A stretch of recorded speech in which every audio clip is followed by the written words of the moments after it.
Certaines machines ne volent pas seulement, elles symbolisent un statut.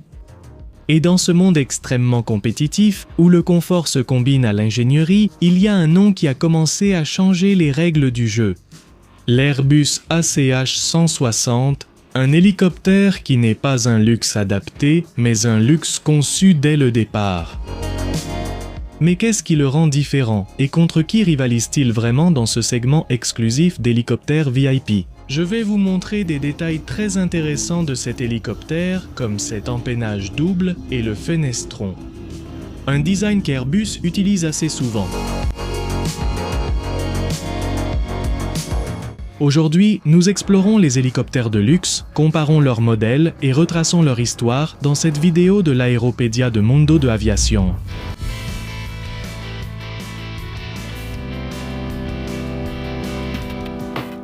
Avant de parler spécifiquement de l'ACH 160, il faut d'abord comprendre l'hélicoptère dont il dérive.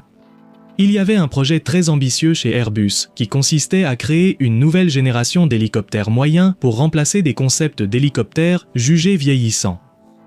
Au début des années 2010, la société comprenait que le marché des hélicoptères était en train de changer.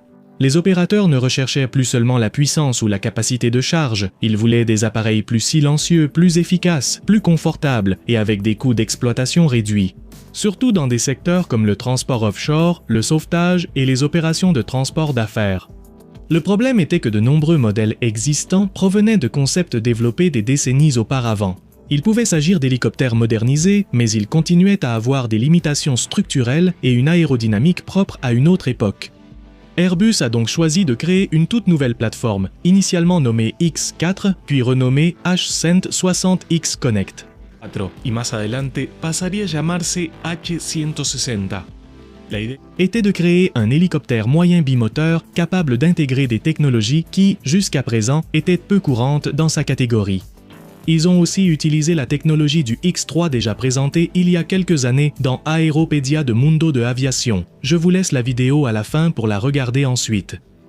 Cet aéronef consommait moins de carburant, était beaucoup plus silencieux, doté d'une avionique automatisée, plus sûre et offrait un vol plus fluide. Le H-160 a effectué son premier vol le 13 juin 2015 sur le site de Marigny en France.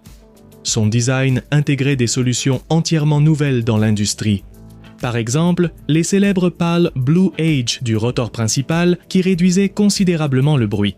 Ceci est fondamental lors des opérations VIP, surtout dans les environnements urbains où l'impact acoustique est crucial.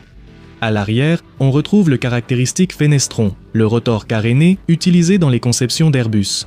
En plus d'améliorer la sécurité, il contribue également à réduire le bruit et à améliorer les performances. Et il y a un détail très intéressant, le stabilisateur horizontal en forme de biplan, on peut le dire, ce n'est pas quelque chose de courant sur les hélicoptères, et sa fonction est d'améliorer la stabilité en vol, surtout à grande vitesse. Tout dans cet hélicoptère est pensé pour offrir un vol tout en douceur. Mais peut-être que le plus grand saut se trouvait dans la philosophie générale de l'hélicoptère. Airbus voulait que le H-160 soit une plateforme modulaire, c'est-à-dire une base adaptable à de multiples missions comme l'offshore, la recherche et le sauvetage, le transport médical, les forces de sécurité et le transport d'affaires ou VIP. Mais dans cette dernière catégorie, il ne suffisait plus d'adapter des intérieurs de luxe sur des structures traditionnelles.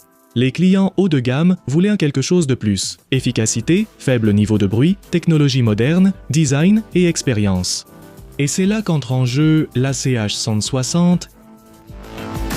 La gamme ACH, acronyme de Airbus Corporate Helicopters ou hélicoptères d'affaires, représente la division la plus exclusive d'Airbus, dédiée spécifiquement au transport d'affaires et VIP. Et l'ACH 160 est en essence la réinterprétation du H160 porté au plus haut niveau de luxe. Ce n'est pas simplement un hélicoptère avec un très bon design, c'est une expérience complète.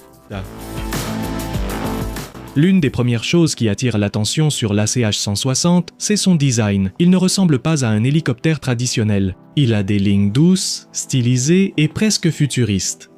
Ce n'est pas un hasard. Airbus a travaillé avec des designers industriels pour obtenir une esthétique complètement différente de celle des hélicoptères comme le Bell 429 ou le Leonardo AW100. Mais ce design n'est pas seulement visuel, il est profondément lié à l'aérodynamisme et à l'efficacité. S'il y a un endroit où l'ACH 160 fait vraiment la différence, c'est à l'intérieur. La configuration typique permet d'accueillir entre 6 et 10 passagers selon l'agencement. Au-delà du nombre, l'essentiel est l'expérience. Sièges ergonomiques, matériaux haut de gamme, isolation acoustique avancée et éclairage d'ambiance configurable. Le bruit dans l'habitacle est bien plus faible que dans les générations précédentes. Cela permet une chose simple mais essentielle, converser sans effort dans l'hélicoptère. De plus, l'avionique Helionix, également hérité du H160, automatise une grande partie du vol, ce qui réduit la charge du pilote et augmente la sécurité. Cela influence aussi l'expérience passager, vol plus doux, stable, moins d'intervention manuelle. Et il y a autre chose, la personnalisation. ACH 160 peut être entièrement configuré sur mesure, des couleurs à la disposition intérieure en passant par des détails comme les systèmes d'entraînement ou la connectivité. Dans ce segment, il n'y a pas deux hélicoptères identiques. Cette machine est propulsée par deux moteurs Safran Arano, conçus spécifiquement pour cette plateforme. Ces moteurs offrent non seulement de la puissance, mais aussi de l'efficacité. Ils consomment moins de carburant que les générations précédentes, réduisant les coûts et augmentant l'autonomie. En termes de performance, on parle d'une vitesse de croisière proche de 280 km/h et d'une autonomie qui peut dépasser les 800 km selon la configuration. Mais au-delà des chiffres, l'important c'est la façon dont ils volent. Le système de commande de vol électrique, quelque chose d'assez rare dans les hélicoptères de ce segment, permet une stabilité exceptionnelle. Cela se traduit par moins de vibrations, moins de mouvements brusques et une expérience plus proche de celle d'un avion d'affaires que d'un hélicoptère traditionnel. Et dans le monde VIP, c'est exactement ce que l'on recherche.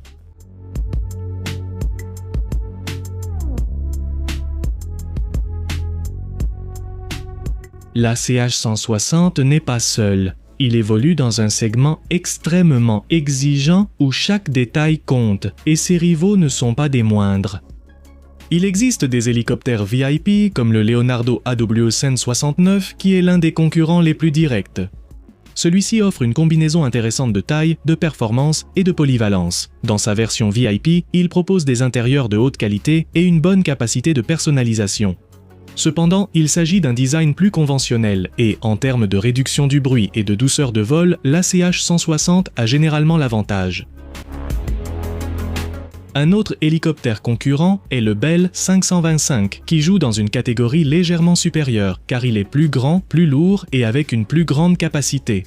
Mais il a un point clé, c'est le premier hélicoptère commercial avec un système de commande de vol électrique complet, rivalisant ainsi avec l'approche technologique de l'ACH 160. Cependant, sa taille peut être un inconvénient lors des opérations urbaines et sur des héliports plus exigus. Le Sikorsky SS-76D est un classique du transport VIP. Pendant des décennies, le SS-76 a été la référence en matière d'hélicoptères exécutifs. Sa fiabilité est indiscutable, mais face au ACH 160, il commence à montrer son âge. Il a un niveau d'automatisation inférieur, plus de bruit et une expérience moins raffinée. Néanmoins, il reste une référence sur le marché. L'Augusta Westland AW139 est probablement l'un des hélicoptères les plus réussis de cette catégorie. Il est très polyvalent, avec une grande capacité et d'excellentes performances. Dans sa version VIP, il offre des intérieurs luxueux et un grand confort, mais encore une fois, sa conception appartient à une génération précédente. Il n'a pas été conçu dès le départ pour le segment VIP, contrairement à l'ACH 160. Après avoir vu ses concurrents, la différence commence à devenir claire. L'ACH 160 n'est pas simplement un hélicoptère VIP de plus. C'est un hélicoptère conçu dès le départ autour de 3 piliers. Premièrement, l'expérience du passager, pas seulement le confort, mais aussi le silence, la douceur et la connectivité. Deuxièmement, l'efficacité, une consommation de carburant réduite, des coûts d'exploitation moindres et une plus grande autonomie. Troisièmement, la technologie, comme le système commande de vol électrique, l'avionique avancée et l'automatisation. Mais il y a quelque chose de plus difficile à mesurer, la perception. Dans le monde de l'entreprise, l'image compte et beaucoup. Et l'ACH 160 projette la modernité, l'innovation et l'exclusivité d'une manière que peu d'hélicoptères peuvent atteindre.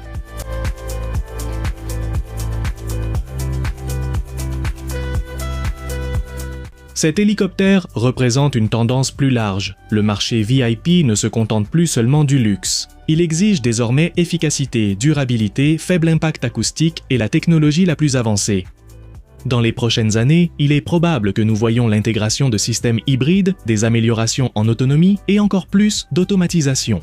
Même l'arrivée d'aéronefs VSTOL pourrait complètement redéfinir ce segment. Mais pour l'instant, dans le monde des hélicoptères traditionnels, l'ACH Sun 60 marque un tournant. Cet aéronef d'Airbus n'est pas l'hélicoptère le plus grand ni le plus puissant, mais c'est probablement l'un des plus équilibrés. Un hélicoptère qui comprend parfaitement ce dont un client VIP moderne a besoin et qui a été conçu dès le départ pour répondre à ses attentes. Sur un marché où tout le monde rivalise en silence, avec luxe et technologie, Airbus a réussi à faire quelque chose de différent. Et ça, dans l'aviation, ce n'est pas rien.